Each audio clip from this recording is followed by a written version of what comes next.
Hey, today is Memorial Day, and a happy Memorial Day to you if you are enjoying today, maybe being outside, barbecuing, going to the pool for the very first time.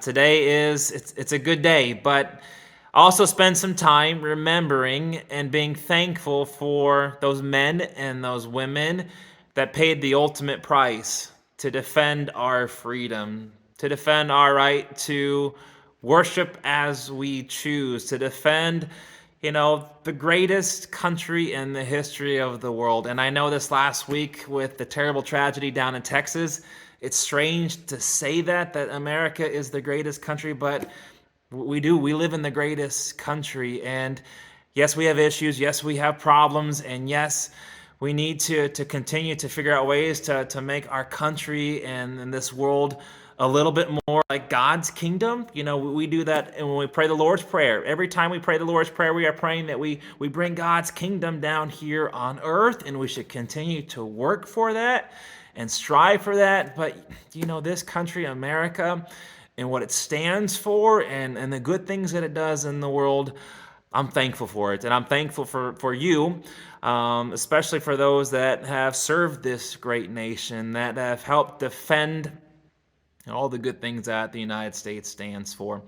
However, this last week was a tragic week here in America as we saw the terrible events unfold down in Texas, and just the evil, the darkness, seeing a young man do what he did, taking all those innocent lives. And me, I don't understand. I don't understand where that evil, where that darkness comes from. I don't understand how a person can do something like that other than to just understand that there is evil in this world. There is darkness in this world. And we believe in God and we follow God. And the Bible teaches us that Jesus is our good shepherd. And if Jesus is our shepherd, that makes us his sheep.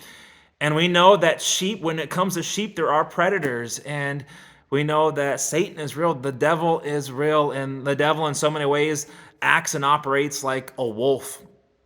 And that wolf is out to attack us, is out to attack Jesus, his flock. And one of the greatest tactics that a wolf will use is to divide a flock, to run in the middle and just cause chaos and turmoil, and to just create just this angst in the middle of the flock, that we all separate, that we all run our different ways, and that makes it easier for the wolf to attack us and to make us weaker. And as I see our country react this last week, I can't help but to think that's what Satan is doing right this very minute. He's in the midst of sowing that chaos. He's in the midst of tearing us apart. And part of me is kind of fearful. It feels like we as an American people right now, we're kind of in one of those moments that, God forbid, there's another tragedy. But it just seems that we spent this last week, yes, grieving, yes,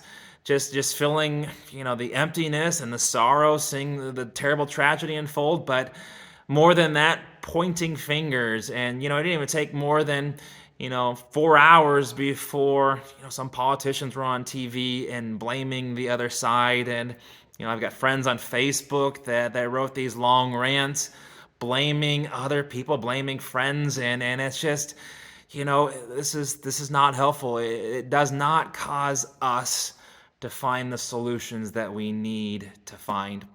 Here at Redeemer, this summer, we're diving into the book of Proverbs. We're calling it the Summer of Wisdom. And Proverbs is written by the wisest man ever, King Solomon. And part of me really wishes that our world had King Solomon right now, because this issue, this problem of how to stop violence, how to stop things like what happened in Texas, there's a number of different possible solutions, but what is the best way to go forward? It's complicated, and I do think there's things to do. I do think there's things that we can do to help limit things like this from happening again. But I think we do need wisdom. We need to listen to each other. We need to stop blaming each other. We need to realize that we're in this together, and we really do want to put a stop to things like this from happening again in the future. But more than anything else, we're Jesus's flock, and that the devil is active, and we need to remain united.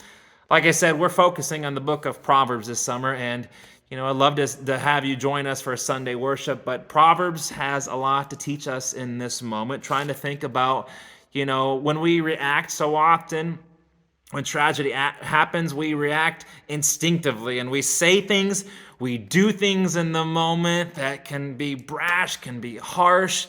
We don't slow down and truly think about, what I'm typing here on Facebook or how I'm responding to a friend in the heat of the moment. But there's a couple of great passages from Proverbs, this book of wisdom, that I just like to leave with you as I end the message today. So the first one is from Proverbs 15, verse 1. And I love this.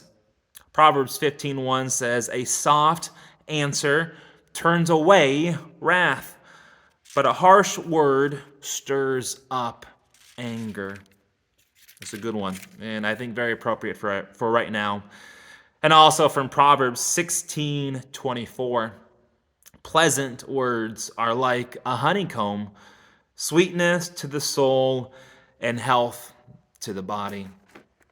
May God be with us. May God be with those families and the community down in Texas as they continue to grieve this terrible tragedy. But, may we strive to walk in God's wisdom. May we strive to, do what we can, but remain united. And in following Jesus, we are Jesus's flock. We remind ourselves that God is with us, that God will get us through this. And we just need, we need some kindness. We need a gentle heart, and we need to pull together. I'm so very glad you stopped in again for this daily devotion.